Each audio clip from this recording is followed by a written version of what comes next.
I'm going to hand over to the first member of, first members of the Makers team now. We're joined by Owen and also Jess. They're going to tell us a little bit about the actual course content and delivery on the hybrid and remote options.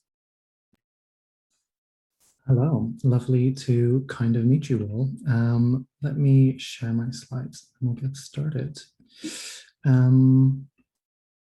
Okay, so I am one of the technical coaches here at Makers. And essentially what that means is that I am responsible for your technical, but also I guess emotional support as you work through this stage of your developer journey.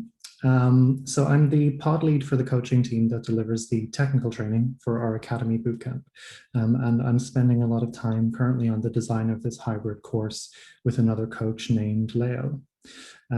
So our team delivers the technical coaching of the 4-week pre-course and the 12-week full-time Academy Bootcamp before you start to work more predominantly with our careers coaching team. So our support takes a lot of different forms. We'll run kickoff sessions to introduce you to new topics, workshops to demonstrate core concepts and give you a chance to try things out with coach support and ask questions, one-to-one sessions to go over anything that you're working on, code reviews to help you improve, and so on. It can really vary depending on you as an individual, what week you're kind of working on and what it is that you need. So we're here to support you technically and emotionally. Our goal is to set you up for lifelong learning so that you can feel like you can take on anything. I know that may sound corny, but it is kind of the goal here. So with software development, this world that you're going into, the context you might have to get started on a new ticket and building a new feature on your team could be a post-it with a sentence on it. And then it's kind of up to you through working with peers, through doing your research, through using previous experiences and trying things out and exploring to kind of take that on and to start to build it.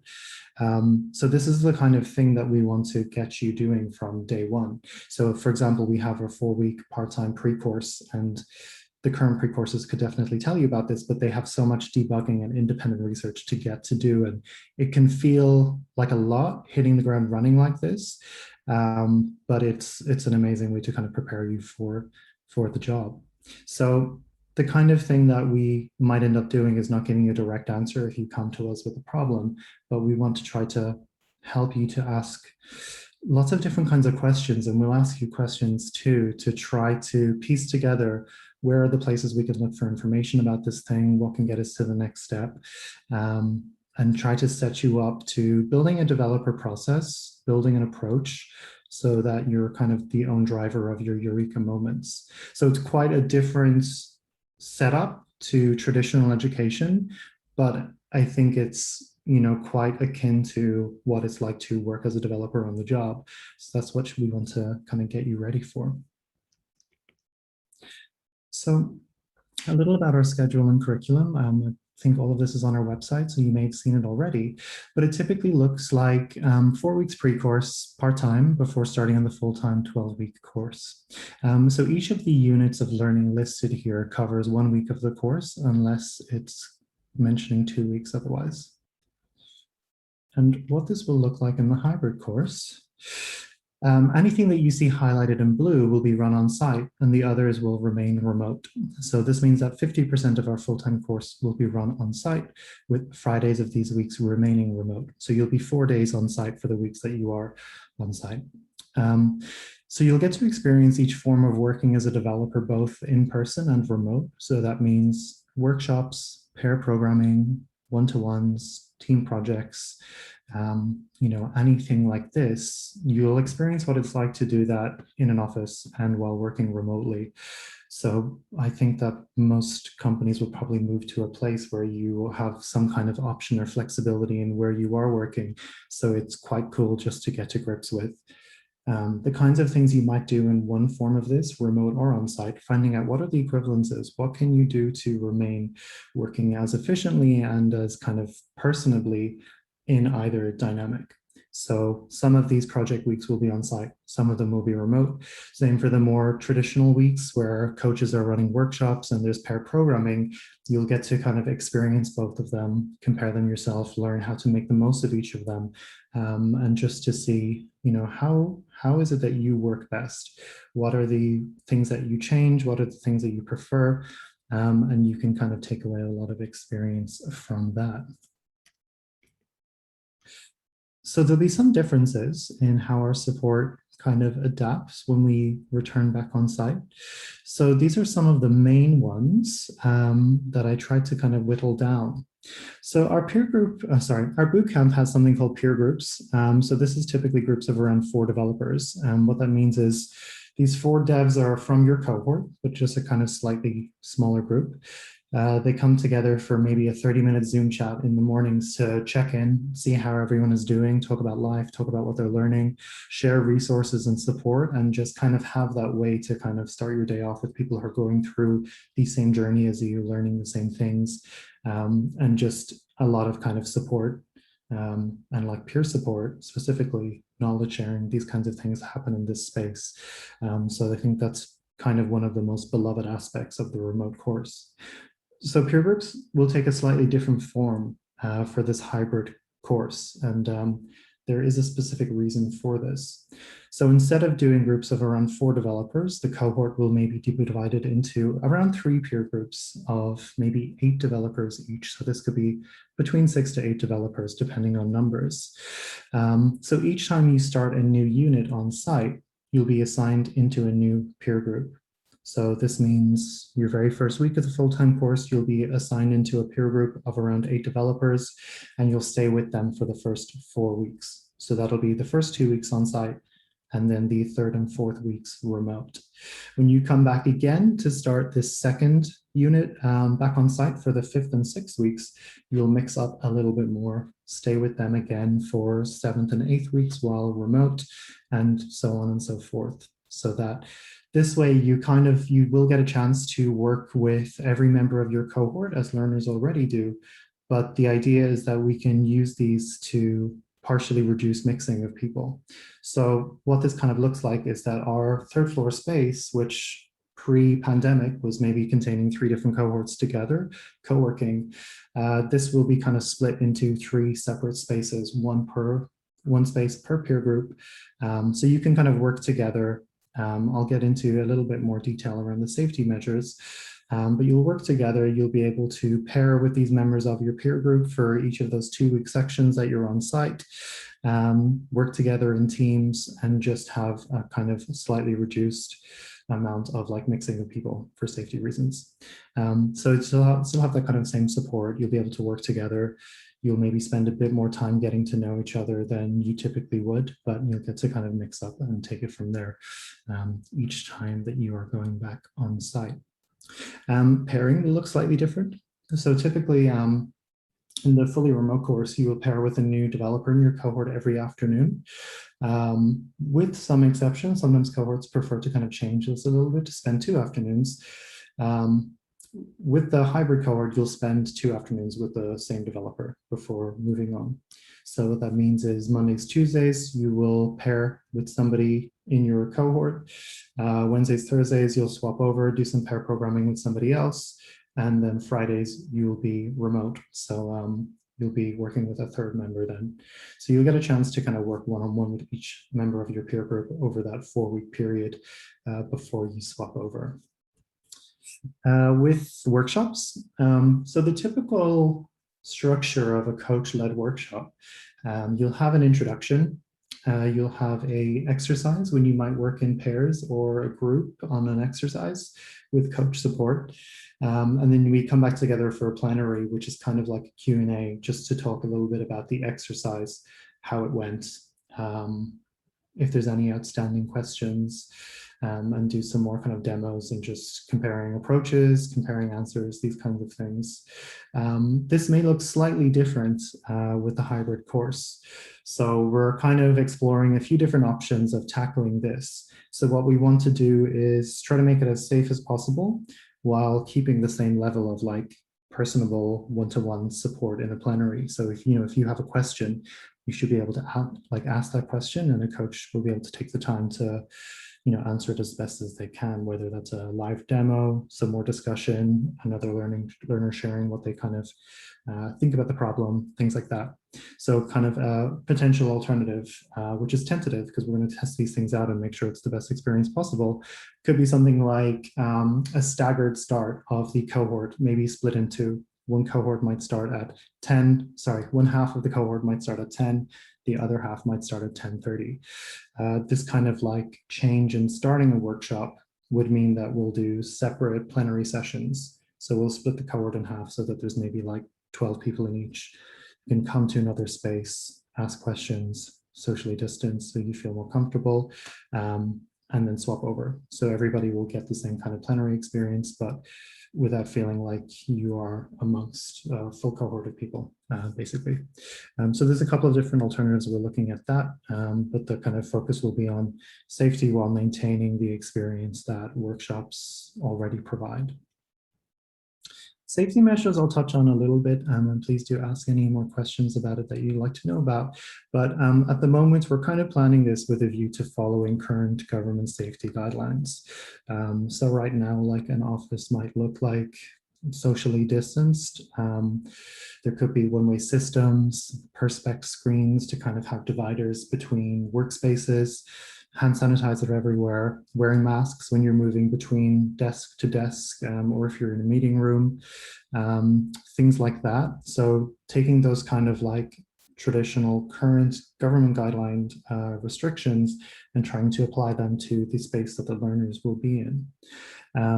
Split groups, so this kind of, this and kind of multiple group sessions, this is kind of referring back to that split plenary session. So, taking 12 devs at a time to do a Q&A session, for example, and then running a separate one for the next group.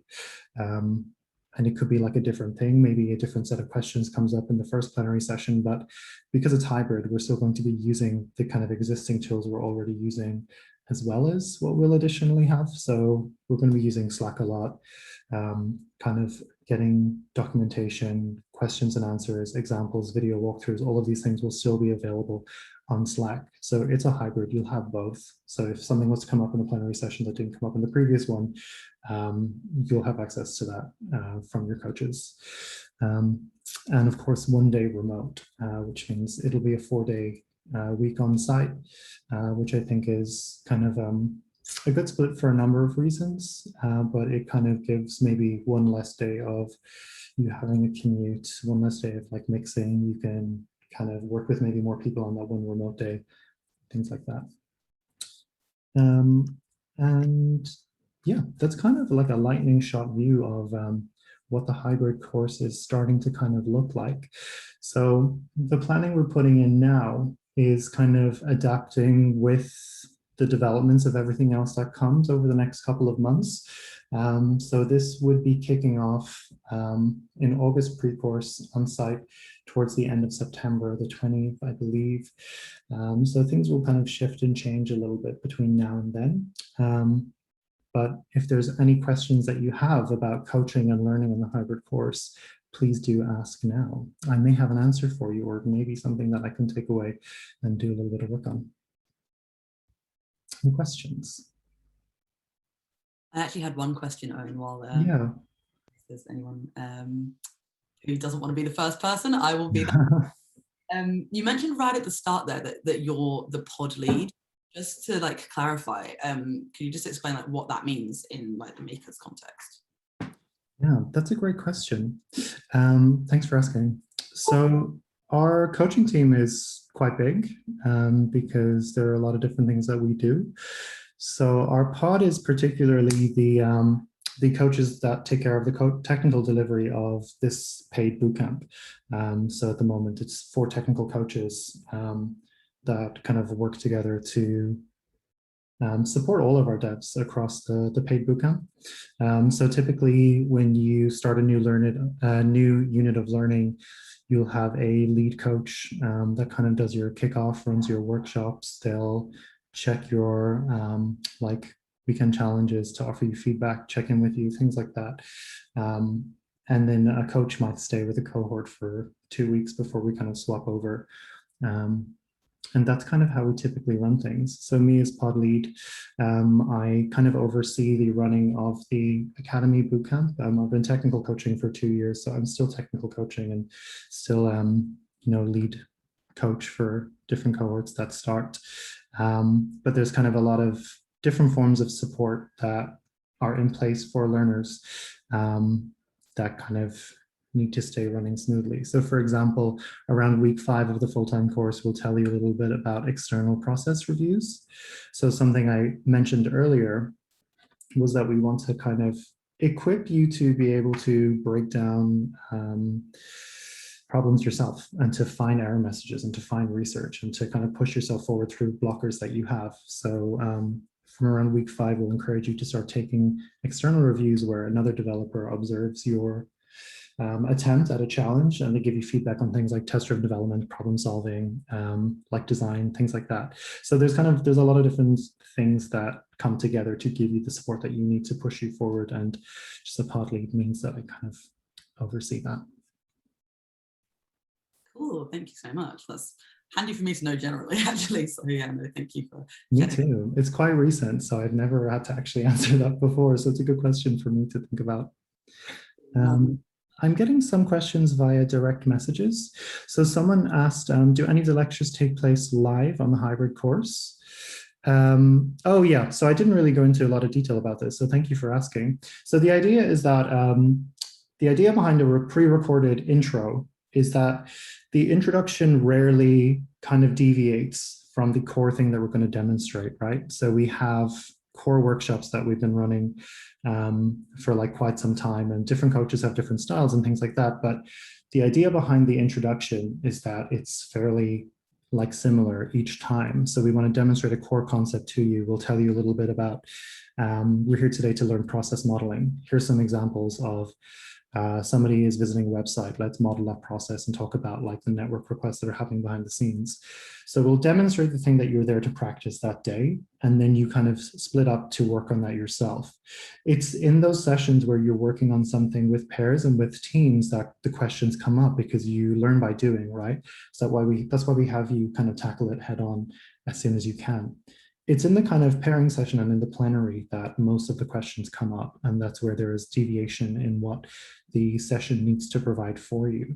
So the idea is that by sharing a pre-recorded introduction where it makes sense to, we would have staggered start times and then separate longer plenaries than we typically run.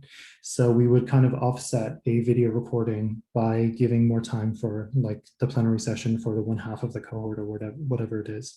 And this is kind of just one of the options that we are exploring, because there's kind of different alternatives that we kind of can explore, and as well we're waiting to watch restrictions and guidelines change and just wait and see what happens. So yeah, so they will be live, and as well there's always opportunities for like subsections to come together to work on something together and things like that. Somebody asked what happens in a plenary session. So plenary is like a Q&A when you come back after working on an exercise during a workshop. And I'll have some questions for you about how you found the exercise, what was useful about it, what was challenging, what questions do you have now, and then you might share a bit about what was challenging about it, what was useful about it, what was something that you got stuck on, and then from there, depending on what your problem is, we can delve into a little bit more detail about particular aspects of the thing that you were working on. So it's kind of like a Q&A. There's also a couple of questions a bit further up. There's one. How do you measure progress and achievement throughout this initial stage? Yeah, great question. So there's a couple of ways, but I mean, in their very first week of the full-time course, we have a couple of introductory, we basically take up that peer group slot at 9:30 every morning to talk about self-directed learning and self-directed learning and kind of like finding your own way forward.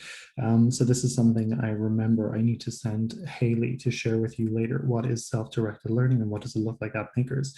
So in these sessions, we're kind of introducing this idea of tracking learning and gauging progress and trying to find out, how do you know how well you're doing? So there's a whole lot of different ways to do this. And I think it's a suggested 15-minute read should clear up some, if not all of it. But the idea is that we want you to have an idea of how you are doing from week one. So I think one of the kind of main ways to gauge this is that there's a weekend challenges where we'll give you a set of user stories, and you're supposed to kind of take this, make a plan for yourself, make a plan for your weekend. How much time are you going to put into this? And the idea is that you'll practice the learning objectives that have been the main focus of that unit of learning. So if that's test-driven development and debugging, your focus that weekend is, okay, I'm going to see how do I get on with test-driven development and debugging, and just try your very best with it. So it's kind of like not necessarily a test, but that's quite a good tool for you to gauge how are you feeling about where we expect you to be. And then when you come in the next Monday, you can ask for feedback on that. So for general code review, for feedback on your test-driven development, on the unit tests that you've written, on your class abstraction, whatever it is. And typically coaches will also check through these and see maybe does somebody need some support with something else, or like have they maybe not been trying out the challenges, maybe there's some blocker there, maybe they're stuck on something, maybe they spent the weekend doing something else. So that's kind of maybe one of the main ways to gauge it. So we try to have you get oversight over your progress as soon as you can, because again, circling back to lifelong learning, software development is not something I feel you'll ever be like, okay, that's it, I know it, it's done. It's this endless sea of like, I don't know, limitless possibilities. Okay, that's really corny. I was going to say like endless possibilities or something. That is too corny to say. But there's so many different topics. There's so many different frameworks. There's so many different languages. And it won't end after the 12 weeks. This is where the learning really starts. This is the thing that was going to build your confidence. And it's going to build you up a developer process so that when you get that set of user stories, you know how to break it down. And identifying on the kind of higher level of, okay, there's a topic in here that I don't feel super confident about. Let me go and do some research on that. I'm going to try a practical and I'm going to come back to this and then take it on. And then kind of on the lower level of when you're debugging, where can you look for information? What are the error messages telling you? Things like that. So it's this constant thing of kind of like diagnosing your learning needs on a couple of different levels. So that's what we want to get you equipped for from week one. And of course, you can always direct message coach and be like, hey, I don't know how I'm doing. We'll have a chat. That's probably the fastest answer. I could have just given the end bar, but yeah, I hope that kind of illustrates what you're asking about. Thanks, Owen. And sorry, I just noticed there's one final question in the chat, or two if we've got time before we move on. Chris was asking, do you have any online, I don't know if that's IDE or share code from VSC when doing pair programming sessions? Are you able to see that one in the chat? I think it's to everybody. Yeah, so during our pre-course, some learners choose to use Cloud9 if they're not working with a MacBook, but our curriculum is designed with MacBooks in mind. So we do really encourage learners to use them, and you can borrow them from us for the full-time course as well if you need one. So we don't tend to do a lot on it. Oh, thanks. And Mika, I can see you've got a question there, and that's actually going to be covered in one of the sections that we're moving on to later. So I'm going to hold off on that one for now, but don't worry, we have seen it. And yes, we do lend MacBooks for both versions of the course, if I'm correct. Yes. Fab. Okay, cool. Thank you so much. Jess, just before we go, is there anything that you'd like to share just in terms of like COVID safety measures or anything? Jess has kind of helped organize all of the safety around the office. So is there anything that's kind of important to share with the group while we're here? Yeah, thanks, Hayley. I'll just share a couple of quick words. As Hayley said, I work on the people and ops side of things at Makers for the team internally, but also for our courses. And I've just hopped on today really because I know we're kind of in a bit of a limbo period with the government guidelines at the minute in the UK. So I just really wanted to acknowledge that. And really the top line thing here is that we know that it's all been confirmed today now that things are going to be changing from the 19th of July. So we are currently in a position where I'm working closely with Owen and the rest of the coaching team to figure out exactly what that means for the hybrid course. But the bottom line here is that an employer for our team as a training provider for you, we have an obligation to provide a safe environment, and kind of beyond that obligation is the fact that up until now, Makers has prioritized our team's health, our students' health from day one with all of this. So anything that we do and that we deliver will be with everyone's health and safety at the heart of it. And we kind of intend to continue that way. So if anything changes between now and the hybrid course starting, we'll make sure that we've got a solid kind of communication loop in place. We'll have solid kind of feedback loops if you do join us when the hybrid course starts.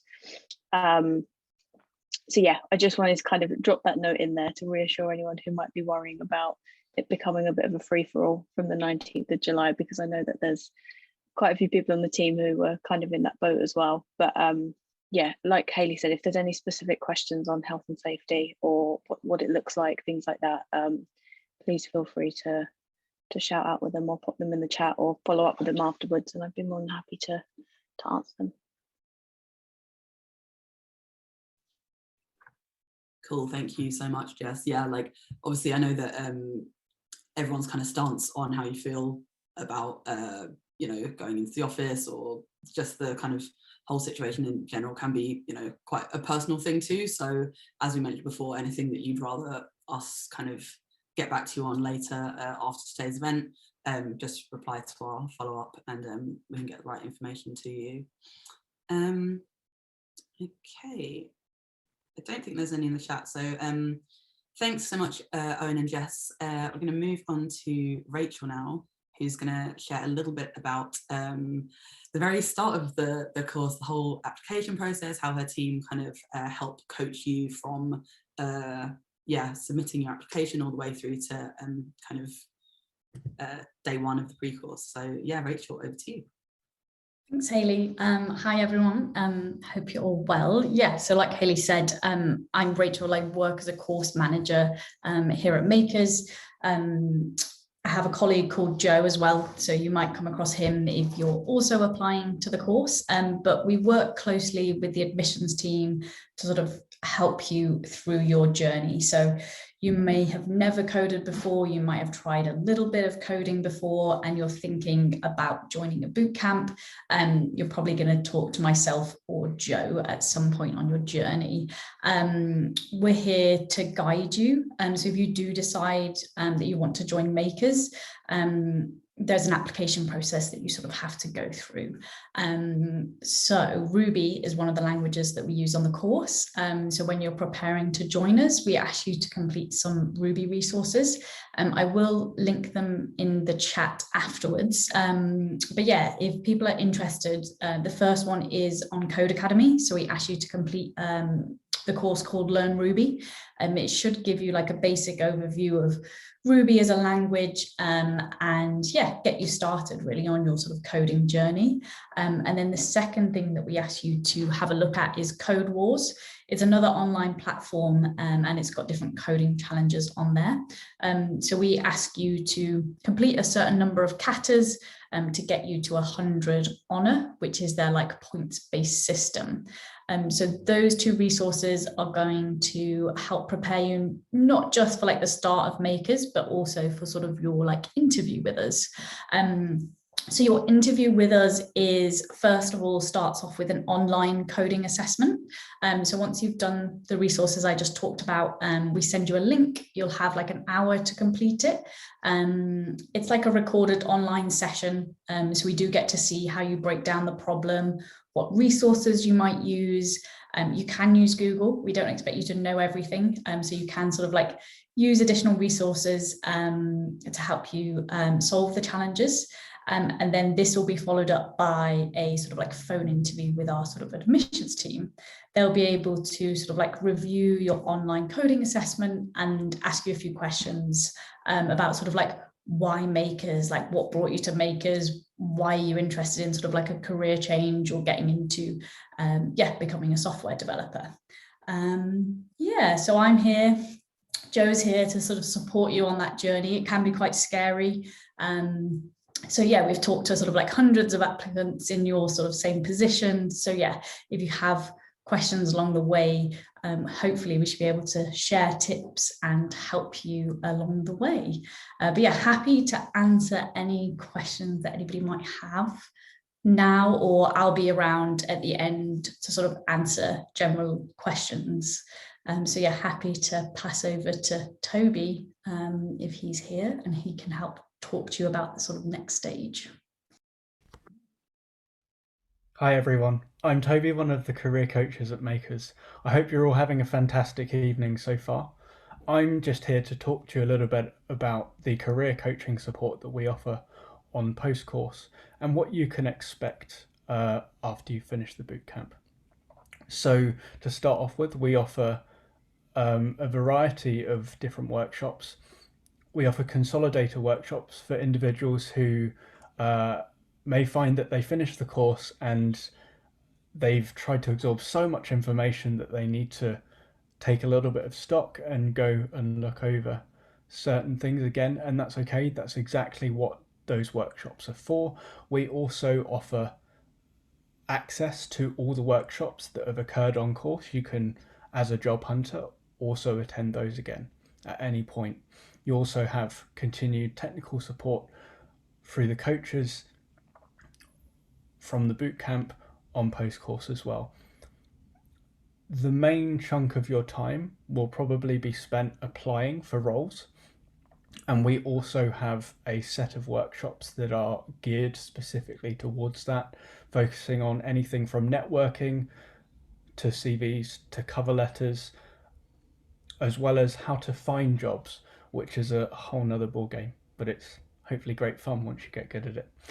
We also offer interview support in the form of one-to-ones with technical coaches from the course, and that will help you prepare and give you a really good chance to nail the interviews and ask any questions that you have beforehand. In terms of my role and the role of the lovely Bex and the lovely Candita, who are also part of my team, our job is to provide guidance in terms of the obvious, such as feedback on CVs, feedback on cover letters, but more importantly, our role is to help you take what you've learned as a software developer, but also apply all of the wonderful stuff that makes you a human being and you unique, and apply that to your job search and the jobs that you're looking for, because it's not just about your developer skills, it's also about all your past experience and all your experience as a human being that you bring to the table, which is ultimately what, with those things combined, what makes you a unique hiring prospect for so many of our hiring partners. And so part of our role is also nurturing that side of you in terms of finding a role you love, but also figuring out a process that works for you in terms of getting you to that end goal.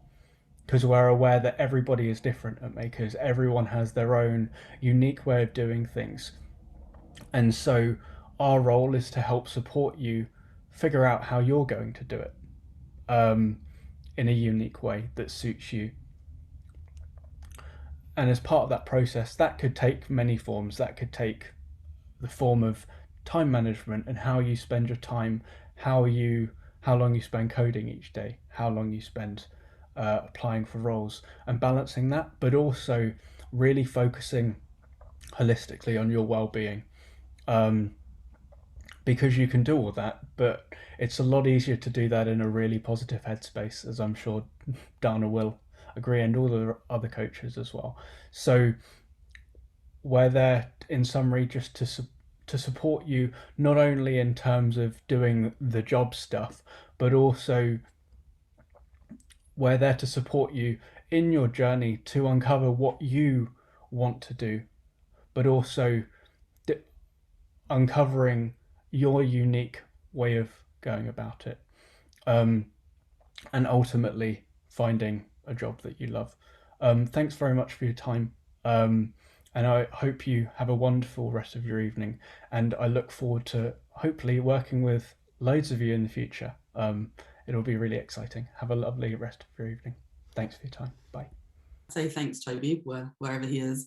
Yeah, Toby's team are absolutely fantastic. They're a huge part of the support we provide at Makers. And I think one thing that I personally think is really important to consider when you're looking at boot camps is it's not, you know, just about the curriculum. Like, there's a lot about bootcamp curriculums online, but kind of comparing the additional support and all of the other teams who help you to find a job and kind of progress and career change, that can really set different boot camps apart.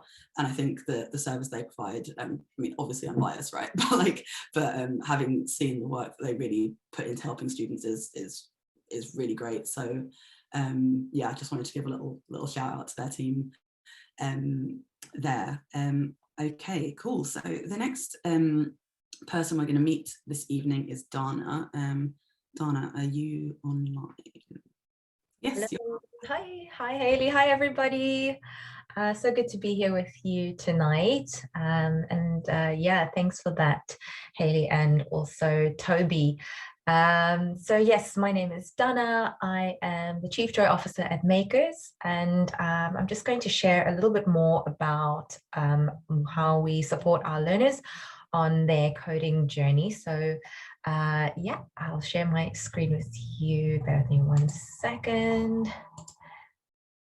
So as you might have gathered, our mission is to transform lives, namely yours, but we're all learning and growing together. And you've heard the word holistic come up a bit, and I will tell you a bit more in a second. So what is Chief Joy Officer? A lot of time people wonder what I do. So I'm a holistic coach, and I'm in charge of the well-being and pastoral care for our learners at Makers. And so we believe in wholeness and authenticity as opposed to separating our work and life self. I think human beings are getting smarter. It's not really about the just dreaded 9 to 5, can't wait for Friday, dreading Monday type of thing. You know, work till 60, get a gold watch and wait for the end. You know, we really are seeking more purpose and meaning and connection in our lives. And so I'm guessing if you're already inquiring about Makers, you know, it's an indication that you are perhaps pursuing more of these things for yourself, looking for that joy and enrichment in your whole experience, you know, not just in your personal life. And that, you know, because we spend just for many of us more than a third of our waking lives at work. So how can we actually make our time on the planet more meaningful, not just at home, but also through what we do? How bringing your whole self to work might look at Makers. You know, alongside the coding and technical stuff, there's just a lot going on in terms of our community and the subjects that we delve into, and how we bring that wholeness into our life at Makers, whether it be, you know, mind, body, heart. We don't shy away from subjects like diversity and inclusion, inclusivity. We, you know, do yoga, meditation. We'll have lots of fun. You know, the community is just full of all sorts of delights. But let me take you through some of the things you can expect during your 12 weeks at Makers. So emotional intelligence is a major part of what we do. And there's a curriculum that's built that runs concurrently with the technical course to help optimize our devs for a successful career in software development, and also just really for life as well as human beings. You know, it's just fundamental stuff as well to improve your general life. And also we have one-to-one coaching available by myself. So I do group and individual coaching, and we'll meet you on any subject that you want to talk about, namely if I can support you on your learning journey, or if there's something regarding your well-being that, you know, help you get on track, basically. If you are finding just, you know, get off track, that, you know, as you might have heard, course can be quite intense, which is what you want. but yes, you have that support available to you. We also do daily meditation, which is great for also staying in balance, as well as twice a week we have yoga classes, and also the in-house yoga teacher, and I'll run the meditation sessions, and every now and then you might get a cameo from one of our other staff or community members, which is also lovely. So yeah, lots going on to keep you in balance on the course, keep your mind in optimal state for all the learning that you'll be doing. So yeah, that's pretty much a nutshell of what I do with our learners. And yeah, thank you for listening. And I really hope I get the opportunity to work with you at some point. Over to you, Hayley. Thanks, Donna. I just wanted to jump in very quickly because there's a lot of awesome stuff that you kind of shared there about what you do. Would you be able to give just like a very quick overview of like how that works for hybrid and remote? Because obviously things like yoga, it seems like, do I have to be in the office for that? So just so people get a bit of context about that would be great. Absolutely. Very honestly with that, it is still very much TBD. We are still figuring out what the best way to deliver yoga will be, as well as meditation. For now, it's still online, but we are looking at that to see how, just how we'll set the yoga room, for example, up so that those who want to be remote can be remote, and those who are on site can enjoy the class. Everybody just gets the same enjoyment of these offerings. So yeah, and it's the same with the workshops as well. So yeah, very much TBD, but it will all be communicated ASAP. Cool. Thank you so much. Awesome. Thank you. I just wanted to add, if anybody's interested in learning more about the student journey, just share my blog and just give you a good insight into life at Makers and more of the holistic support that we do here. Thanks again. Thank you. Donna, do you have a moment to just answer the one question that's come through, or do you need to dash off? Absolutely, please go ahead. Lovely. So the question, it's a direct message to me. I was asking how much technical content is given in the holistic support? Technical content in the holistic support, as in the actual coding curriculum? I'm not quite sure. If you're able to kind of like send any kind of follow-up context, they're just adding some additional context now. That'd be great. Maybe I can also clarify, for example, our emotional intelligence curriculum, we will cover subjects all rooted in the domains of EQ, which would be self-awareness, self-regulation or emotion management, empathy, being able to understand others, work well with others, using empathy as a skill, motivation, intrinsic motivation, as well as social skills. Coding is very much a team sport these days, and at Makers, indeed, that is the case, because you'll be working with people a lot. So you will need these skills to help bolster you. Yeah, we have workshops about feedback, team communication, empathy, everything, ranging from imposter syndrome to self-care and well-being. The list goes on and on. So yeah, that's all woven in. But as for actual code, maybe Hayley, you can clarify for me if you're ready. Oh, actually, I asked a question. Yeah, sorry, you've answered it pretty well, actually, because it was just more in context of the support that would be given in terms of a cohort, giving examples and that being able to be contextually understood, I guess. So but I think you've answered this already, because if there's a specific aspect of working in a team project, that there's tools provided to understand how to cope with that situation. Yes, absolutely. You know, there's loads of scaffolding provided by myself and the rest of the coaching team. I'm on the coaching team, by the way, if I didn't make that clear. So yes, each week is structured and there's support available to you, you know, whether it be technical or the holistic support, it's all there, and loads of resources as well for you to tap into. And then if those aren't enough, then we're still available to book sessions with and have a one-to-one conversation. So yeah, I hope that does answer your question, Matt, and thanks for clarifying as well. Thanks. Cool, lovely stuff. Thanks so much, Dana, and thank you for your question as well, Matt. We're going to hand over to Grant now, who's going to tell us a little bit about the partnerships team and how they help connect you with awesome tech companies. Okay, it appears that Grant has left the building. Just going to give him a moment to see if he's able to log back on.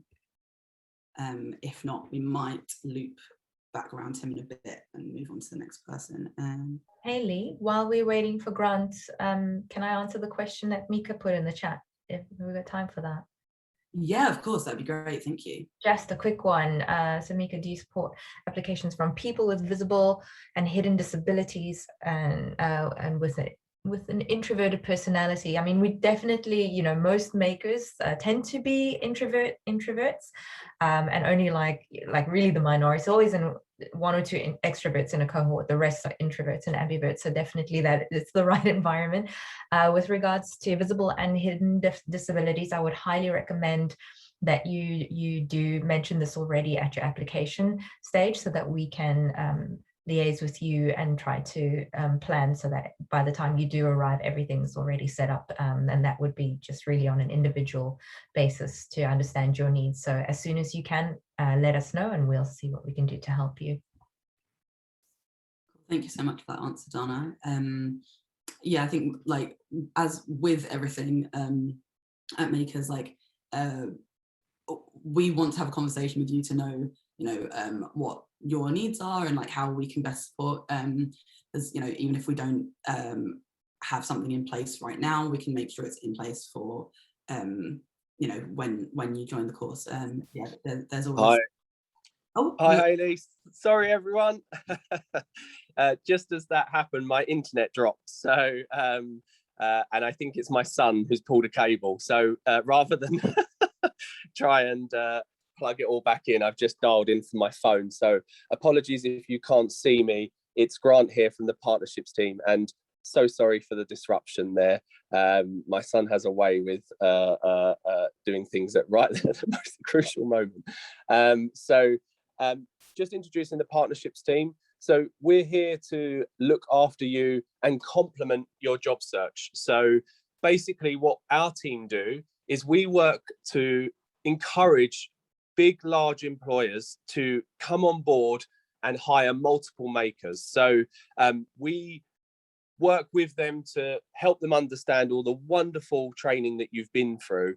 And what we do is we focus on making sure that they're aware of the stage that you are at in your career. So they're aware of what you need to support you as you grow and land. So we continually work with a number of large partners to bring on multiple roles to support you in landing fantastic jobs at fantastic companies as junior developers. So there are so many to name that we work with, some really exciting companies, Deloitte, Ford, you know, just to name some of the biggies and more well-known ones. But our role is really to complement Toby and the team to bring additional roles for you to apply to, and hopefully, if we've done our job correctly, we've set up the process so that they understand exactly what a maker is, who you are, where you are in your journey, and hopefully that means that they're only interviewing makers. So gives you much more chance to secure the role. So that's a bit about the partnerships team. As I say, there's a couple of us that will work tirelessly on your behalf to bring in some amazing companies with exciting roles. And yeah, we're here to discuss anything about that company and really support you all the way through, in addition to your own job search. And yeah, I can't see the chat, Hayley. So and it's a bit disruptive now. I've jumped off, so apologies. But if anyone has any questions, please do feel free to come off mute, ask them, or drop them in the chat. But we're kind of working behind the scenes. You'll probably see all the other wonderful people that you've seen on this call more often than you'll see myself or my team. But we'll be working behind the scenes to make sure that we're bringing those exciting job opportunities to you at the end of the course. Yeah, once again, apologies for the disruption, Hayley. Hope that's okay. And if anyone has any questions, please let me know. Thank you, Grant. Matt, I'm going to come to your question in just a moment. Just earlier in the session today, Grant, somebody had asked, I think we had a question from Mika earlier asking, is our course recognised by businesses, especially those with no computer science degree? It'd be great to just get your kind of perspective on that. Yeah, it's a great question. Thanks for that, Mika. So when we look at sort of how recognised our course is, we have worked to sort of speak to probably most of the large employers, certainly in London and now across the UK, to sort of guide them on the curriculum, the uniqueness of our course, and to sort of make them aware of our process. So part one of the answer to that is that, you know, we have been talking to companies since 2016, 2017 to tell them all about Makers. So they're very aware of Makers. They're very positive towards our approach, and lots of technology teams should indeed know about Makers and be aware of us. Secondly, we've got a large community of Makers. So we've trained, 2,000. I can't remember the exact number now, but something like 2,200, all working in companies across London and the UK, and even some as far as the US. So those people are obviously sharing their experiences and their stories, and they will see the the quality that Makers provides, and that also helps to recognise our course. And then on the question around the kind of comparative to computer science, we get this every so often with employers, and they do ask sort of how training at Makers versus doing a computer science degree is different or the same. And what we do is we answer in exactly the same way every time, which is they're very different offerings. A computer science degree is very analytical, very logical. You're going to spend 3 years going through that in detail. Whereas we're, embedding the practical skills, the real world success. And that's what we tend to focus on. So we don't tend to suggest that one or the other is any better. They are different offerings, but we do suggest that Makers course is much more well recognized than many other boot camps because of the sheer timescales we've been doing it for and the number of employers that employ Makers. I hope that answers your question. Lovely, thanks so much, Grant. Mika has written in the chat, thank you for the information. Amazing. And Matt, if you'd like to go ahead with your question. I was going to ask Grant if there was anything that us as beginner cohorts should be could be doing to begin to look into what part of the industry to go into, like what's a good first step on beginning to understand actually what kind of job that we would want to do, for instance, like working for a big corporate or in a particular sector, that sort of thing. Yeah, that's a great question, Matt. I think we always try and recommend that where possible, you remain as open as possible, and we'll try and bring a wide range of companies to you once you graduate. And the reason for that is because the technology teams can be quite different dependent on the culture and dependent on the work and the projects that you're doing. You can have some really big interesting industries that focus just on legacy systems, and you can have some that focus on all new greenfield projects. So it can be very different company to company and project to project. So we encourage everyone to be as open as possible. What we do say is that you should leverage your previous experience where possible to help you get into your first role. And Toby and the team will always talk about this. You know, if you've worked in education or you've worked in finance or you've got previous experience in another industry, it might always be interesting to take your first step in your first junior role within that industry. But we sort of try and keep it open where possible, and really just focus on, whilst you're on the course, not worrying too much about the job hunt, and really just homing your skills and getting ready, and then start looking and exploring companies once you've graduated and seeing what's available at that time. Does that answer your question? Yeah, I mean, it does. I mean, I think that what I was kind of hoping to maybe do during the course is maybe have a slightly better idea of how to target what stacks to learn to work in, roughly based on what sort of job I would, target, what sort of part of the industry I'd target. Although I do agree with you, it's good to have an open mind. So, but I think that's what I was kind of trying to drive at. But yeah, and I think just to follow up very quickly on that, and I appreciate there's probably other questions, but the tech stack question is interesting because we will try and, where possible, focus on everyone being language agnostic, so that you're kind of skilled in pivoting into other languages. And so all of the clients and employers that come from the partnerships team, will be encouraging them to take an open mind when it comes to tech stack, so that they won't be specifically looking for someone who has coded for the last 16 weeks in React, for example, even though React might be the tech stack that they use. So we'll try and make sure the employers are not too closed mind on the tech stacks that you've covered in the 16 weeks. Great, thank you.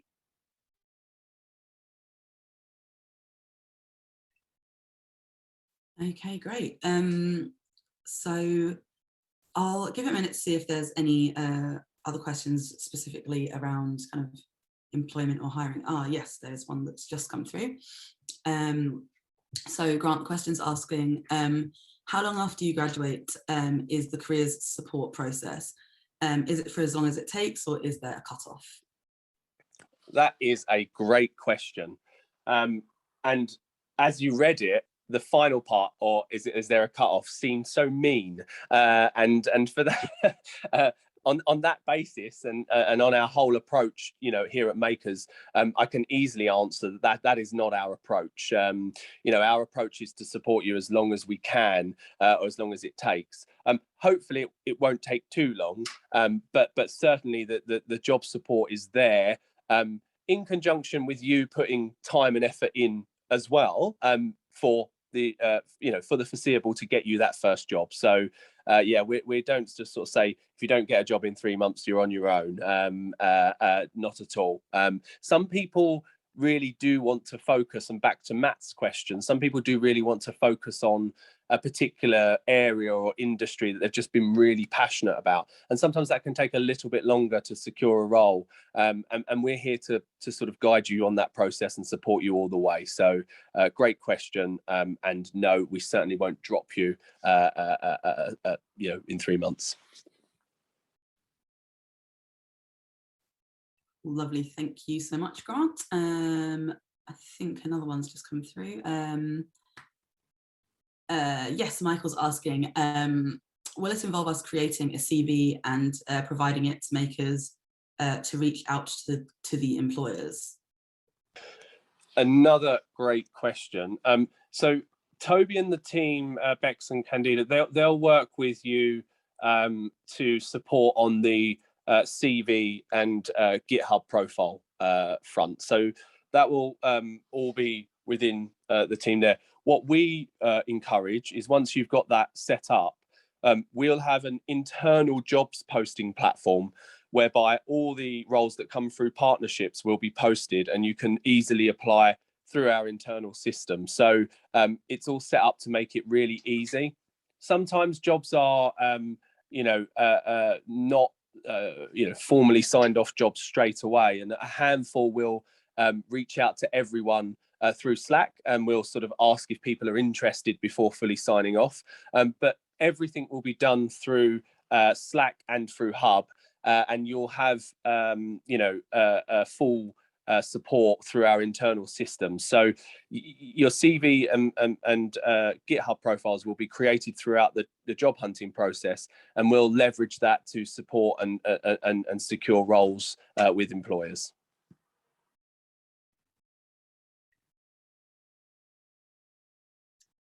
Cool, thank you so much, Grant. Let's have a look.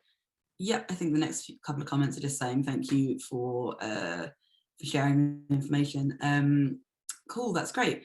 Okay, great. So those are all the kind of lightning talks that we're going to be sharing with you for today. So that's a kind of like whistle-stop tour of all of our kind of student-facing teams. We do have a little bit of time left over now for any kind of like general questions about makers or a recap of anything that we've covered. So I believe Dana and Rachel are going to be rejoining me to take any further questions.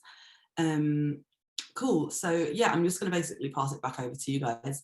If there's anything that you'd like us to go over, anything else at all that's come up, please add any other questions in the chat and we'll take it from there. I don't know whether we, I'm sure people know, but just wanted to sort of like recap the dates for when the first hybrid one will be. So the August, if you're interested in the hybrid, the pre-course that you want to apply for is the August 23rd one. And that will, the hybrid part will start on the 20th of September. So yeah, if you are interested, that's the one to apply for. And the pre-course after that, so the September 20th will be a fully remote one. So yeah, something to think about if you're sort of planning either one over the next few months.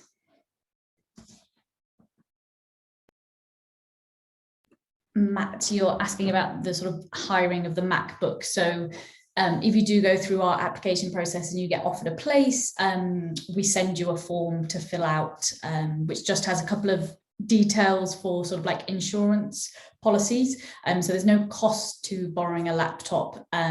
But yeah, we ask you to fill out a form, which I think has like 2 proof of address you'll need so that we can get the laptop insured. The laptop is only sort of loaned to you for the full-time part of the course. So you do need a laptop or a computer to do the pre-course, which is the first 4 weeks of the course. The laptop that we send out to you will be sent out to you in the 4th week of the pre-course, ready for you to use it for sort of the main part of the course.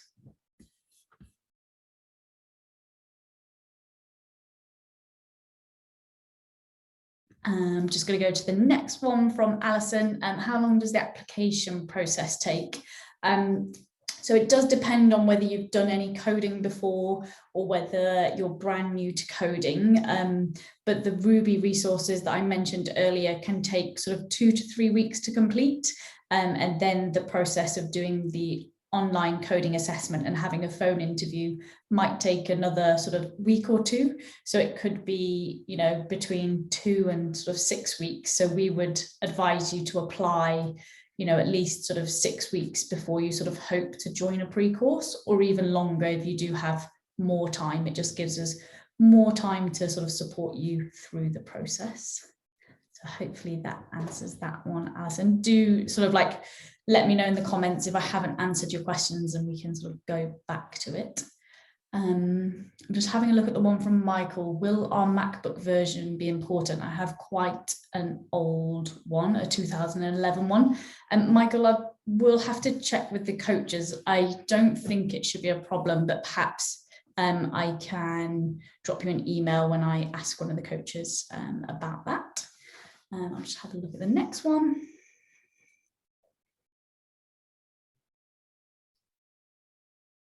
Ed's asked, with the hybrid course being up to 4 days on site, are there any deals/recommendations with hotels available for commuters?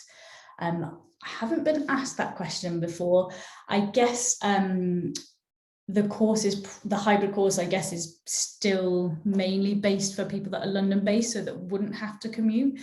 So yeah, I don't have any recommendations off the top of my head about hotels and things. But yeah, worth just looking around the area. So the area that the office is in is Shoreditch. We're close to Aldgate East Station and Liverpool Street Station. But yeah, I guess that's just something to factor in to your sort of decision whether you do go with the hybrid, because there will be a cost if you are having to sort of come down to London for those weeks where you are on site. Nikki's asked, how long on average does it take to secure a job after graduating? I think Grant touched on it. Obviously, everybody's journey once they finish the course is very different, and we're here to support you. But I would say you should factor in about 6 months for your job hunt after the course.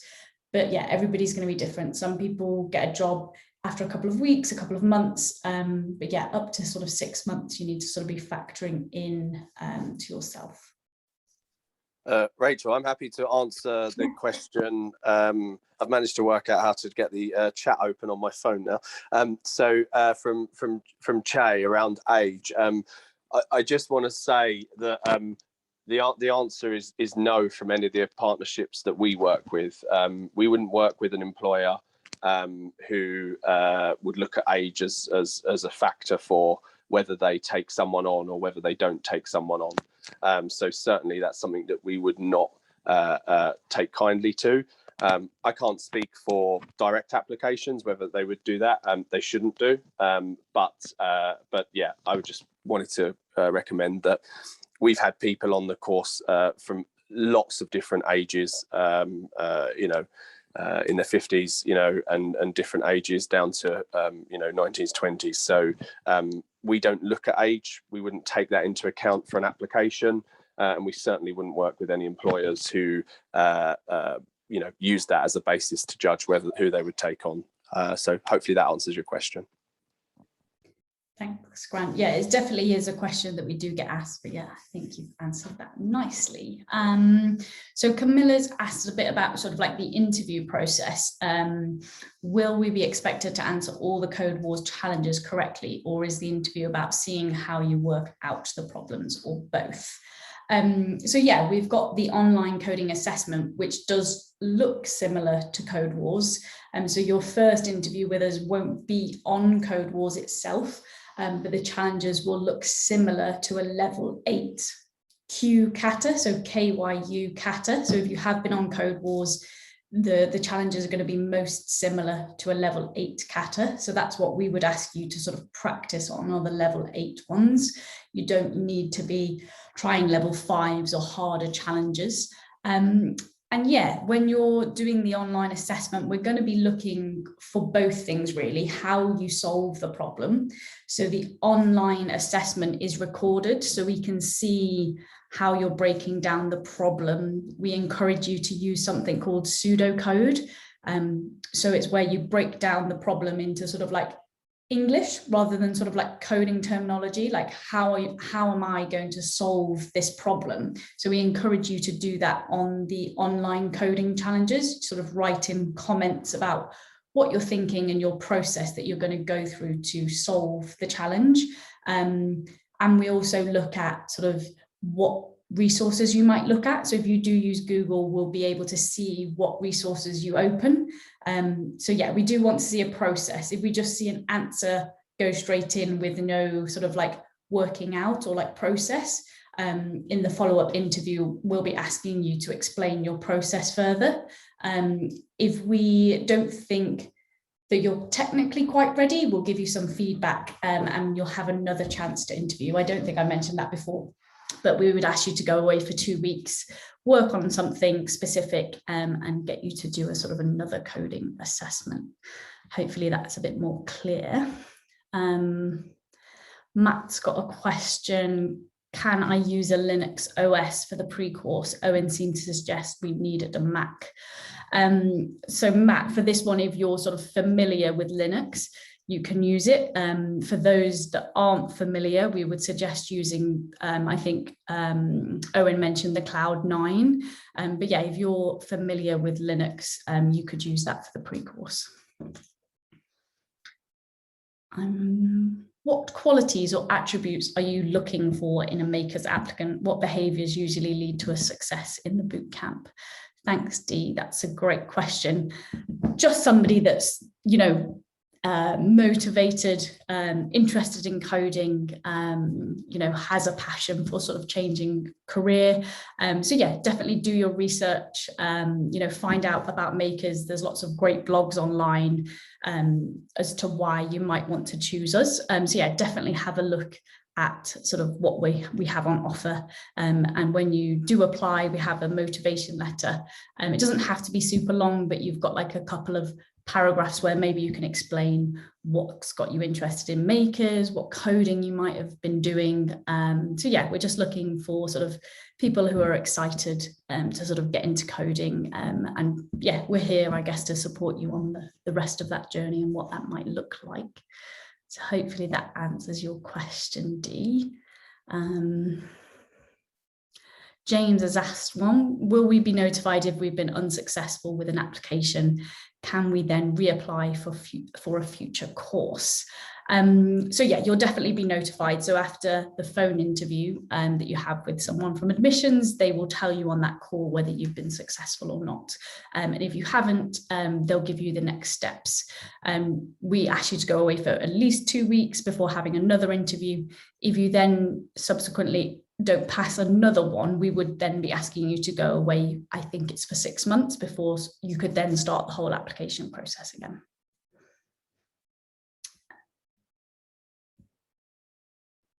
Sarah said she's been in touch with an alumni. Some of them said it was very back-end focused, but they were expected to know how to do front-end stuff too. Any recommendations on courses to best prepare for this? So yeah, the course does have back end and front end sort of focus. By the end of the course, you should be sort of ready for full stack roles. I think we'll pass that question on to Owen, one of the coaches, to see if they can suggest sort of any sort of technical courses that might be helpful. But yeah, for the prep for Makers, it is just the Ruby. And obviously, once you're on the course, hopefully the curriculum will provide sort of the structure that you need to sort of have further learnings in anything front-end focused. Then Alison is the next one. Any tips for writing a motivation statement? So Alison, when you go on the website, there should be some like little questions as like prompts. So I think one of them is like, why Makers?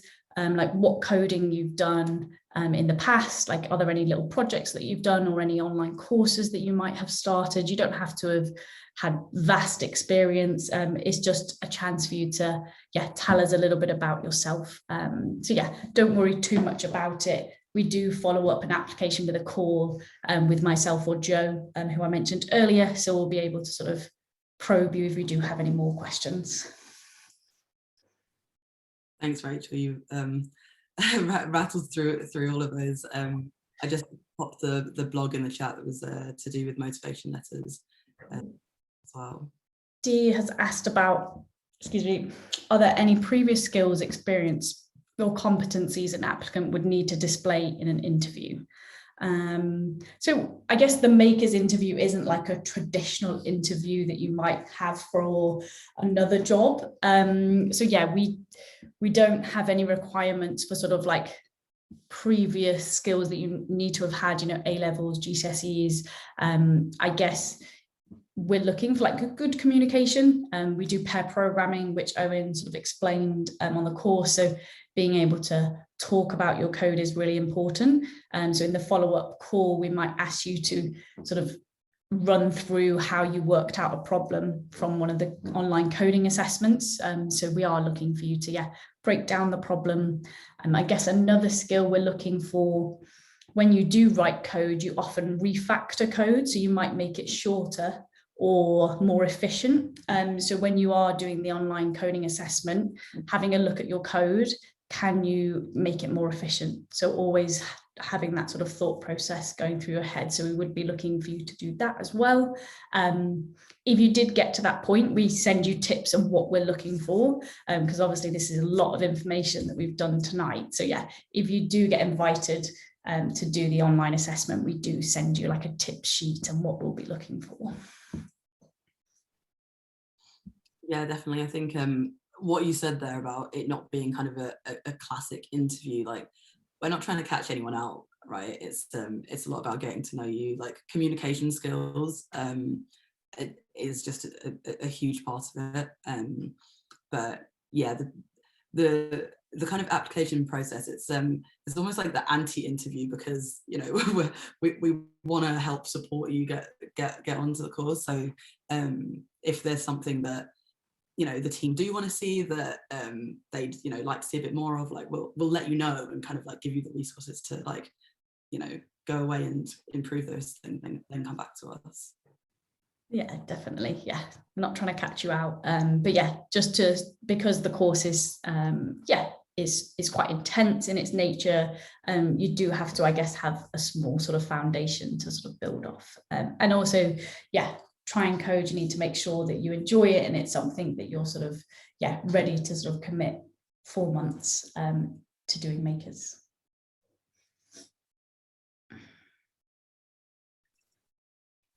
I don't know whether, Grant, are you still here? We've had one through. Are the industry connections Makers has mainly London-based, or are the job opportunities offered throughout the UK? Yeah, I'm still here. Yeah, so there are a lot that are based in London. So I think, being honest, there are a lot mostly based in London, and that is where a high proportion of people who come on to Makers are based and seeking work. But we have since